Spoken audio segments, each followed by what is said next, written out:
Hey guys, welcome back to Make Data Sexy again. So for people who are new here, here's the concept. Most portfolio, they will show you how to code, but I gonna show you the impact. So today, we're skipping how I clean the data, how I build the dashboard, how I wrote the DAX.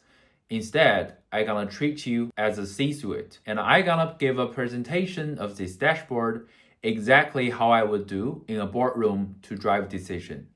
Now, let's dive in. Good morning. Today, I will be sharing our customer value and retention strategy for the upcoming quarter. So we are entering this discussion from a position of strength, as you can see from the top left, those key matrix cards. And we closed the period with 8.3 million in revenue and a healthy repeat rate of nearly 70%. However, top line numbers often hide bottom line opportunities, and I have analyzed who is actually driving those growth, and the data reveals that we are highly reliant on our high value users. So if you look at the segmentation chart, you will see our reality, which is our high value segment makes up 31% of our customer, but drives 76% of our revenue. And they are the main engine. But right next to them is our biggest uncaptured asset, the growth potential segment. These people represent another 31% of our customer base, equal in size to our best customer, but they are only generating 15% of the revenue. And this chart here reviews our revenue concentration. As you can see, our top 20% are heavy lifter. They are driving almost 60% of the total predicted value, and they are incredibly loyal with an average LTV of 3.3K. But here is the opportunity. Look at the cliff between Q1 and Q2. We dropped from 3.3 down to 1K immediately. And these Q2 customers, they are good, but they are just not great yet. And that surfaces the opportunities here, which is we don't need to acquiring new customers. We just need to figure out why a Q2 customer, they stops at 1,000 and how to push them over this cliff and into the 3,000 tier. So like migrating just a fraction of Q2 upward would triple their value. So we ask, what is the actual spending difference between these two groups? And the bar chart here answers the question.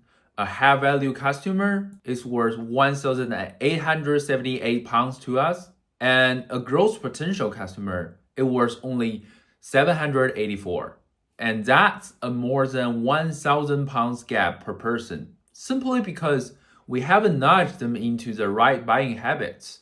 And so what is the worst to the business? I have modeled the financial impact in the gadgets below. So here we have the green gauge represent the upside, which if we are able to migrate a portion of these growth potential user to the high value behavior, and we are looking at 1.48 million revenue opportunity sitting within our existing database. And we don't need to spend more money to find them. We just need to activate them. Conversely, the orange gauge here is the risk. So we have 667K of customer equity in the needs tension bucket. And these are customer fading away. And if we don't intervene in Q1, we will lose 330K in equity. And this will create a hole that we have to fill with expensive new acquisitions. So in order to capture that 1.48 million upside and stop the equity bleed, we have to look at the retention rate. Here, I want to draw your attention to a concerning trend in our 2011 cohort. The dotted gray line is our loyalist baseline. They're solid and stable. But now look at the colored line for this year. In Q1, customers stayed engaged until month 8 before the churn. and that was acceptable. But if we look at how the cliff is moving left, in Q2, the drop happened at month 5. In Q3, it accelerated to month 4. And now in Q4, the crash happens immediately at month 2. So what does this tell us? Our churn horizon is shrinking, and we are paying to acquire those customers, but they are quitting 4 times faster than they did at the start of the year. And this suggests our onboarding is broken and we are attracting low quality leads. To translate this insight into revenue, I propose 3 actions in the next Q1.